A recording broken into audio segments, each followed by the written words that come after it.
চিন্তামুক্ত কোচিং সেন্টারের শিক্ষকের কথা শুনে অনেকেই চিন্তা যুক্ত হয়ে চলে গেলেন। আসলে জানা থাকলে কতই না সুবিধা, তেমনি না জেনে চললে কিংবা বললে অসুবিধাও হতে পারে। আপা আপা গো বাইতেছেনি? কি ব্যাপার আপা, হঠাৎ দুপুরবেলা? আর বললেন না আপা, বাজার থন সাবে গোস্ত আনছে না, সেই বিয়ান বেলা গোস্ত ডেকচিতে দিয়া চুলায় বসাইছি। গলে না। বলেন কি, এতক্ষণে তো মাংস সেদ্ধ হয়ে যাবার কথা। তবে আর কইতাছি কি আপা, এদিকে না মেহমান আহনের সময় হয়ে গেছে, কি জ্বালা কন দেখি। তা ভাবি আমি কি সাহায্য করতে পারি? কার কাছে জানি শুনছিলাম সিরকা দিলে তবে গোস্ত সুত করে গইলা যায়। আপনার কাছে সিরকা থাকলে আমারে 2 চামচ দেন না। ভাবি আসলে আমার সিরকা তো শেষ হয়ে গেছে, তাছাড়া গোস্ত খুব বেশি শক্ত মনে হলে আমি প্রেসার কুকারে দিয়ে রান্না করি, খুব দ্রুত মাংস সিদ্ধ হয়ে যায়। তাহলে তো আমার কাম সারছে। আপনি না আমারে 2 চামচ প্রেসার কুকার দিয়ে দেন, আমি আপনার ভাই সাহেবরে দিয়ে দোকান থেকে 1 বোতল কিনাই না আপনারে 4 চামচ ফেরত দিয়ে যাব। কিন্তু ভাবি প্রেসার কুকার তো বোতলে বিক্রি হয় না, এটা এক ধরনের রান্নার হাড়ি। বেতাল করে ফেললাম নাকি?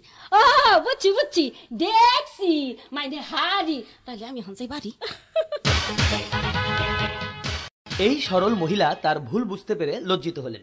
কিন্তু এই সমাজে এমন অনেকেই আছেন যাদের কথা শুনে অন্য লজ্জা পেলেও তিনি লজ্জিত হন বলে মনে হয় না, অথচ তিনি বলছেন বাক স্বাধীনতার উপরেই। সুধী শ্রোতা মণ্ডলী, আজকে আমরা স্টুডিওতে এমন একজন ব্যক্তিকে আমন্ত্রণ জানিয়েছি যিনি একজন কথা বিশেষজ্ঞ। তার সঙ্গে আমরা কথা বলবো। জনাব হেকমত সাহেব, আমরা জানি প্রতিটি মানুষেরই কথা বলার অধিকার রয়েছে, তার মনের ভাব প্রকাশের অধিকার রয়েছে, সে যে কথা বলতে চায় তাকে সেই কথা বলতে দেয়া উচিত। এই যে বাক স্বাধীনতার উপর আমরা আপনার মূল্যবান মন্তব্য শুনতে চাই, আপনি বলবেন কি? আমি বলতে চাইছি প্রতিটি মানুষকেই তার কথা বলতে দেয়া উচিত কিনা। অবশ্যই, মানে এবং উচিত হলে কেন উচিত এই ব্যাপারটিও আমাদের জানা দরকার। এই বিষয়ে আপনি বিস্তারিত বলবেন কি? আমি বুঝতে পারছি। বুঝতে পারলে তো আর কোনো সমস্যাই থাকে না, নিজে বুঝলে অন্যকে বোঝানো সহজ।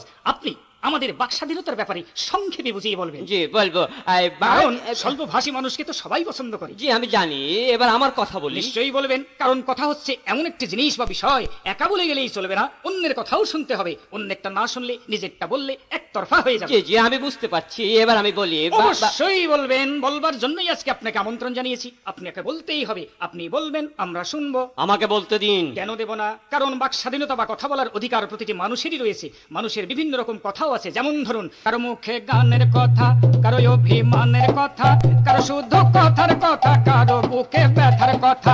এই সব কথা আপনাকে বলতে হবে। জি জি জি আমি বলবো, আমি শুরু করছি। অবশ্যই বলবেন, আমরা শুনবো। কথা বলা কারো নেশা, কারো আবার কথাই পেশা, কথায় কথা মিলিয়ে কেউ দেখে কথার মেলামেশা। আপনি এই কথার ব্যাপারে আমাদেরকে বলবেন, তবে একটু সংক্ষেপে। জি আমি সংক্ষেপেই বলবো।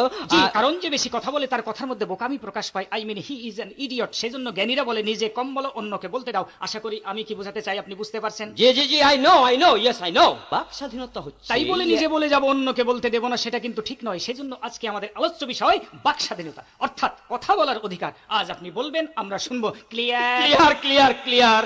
আপনার হাত ধরে রিকোয়েস্ট করি, আমাকে একটু বলতে দিন। নিশ্চয়ই বলবেন, বলবার জন্যই তো আপনাকে আমন্ত্রণ জানিয়েছি। বলেন। শুধু শ্রোতা মণ্ডলী, আমি একটি কথাই বলবো, আর সেটা হচ্ছে কি হলো? সেটা হচ্ছে প্রশ্নটাই ভুলে গেছি। প্রশ্নটা যেন কি ছিল? শ্রোতা মণ্ডলী, আমাদের দেশে বাক স্বাধীনতার অবস্থাটা দেখি আশা করি আপনারা বুঝতে পেরেছেন।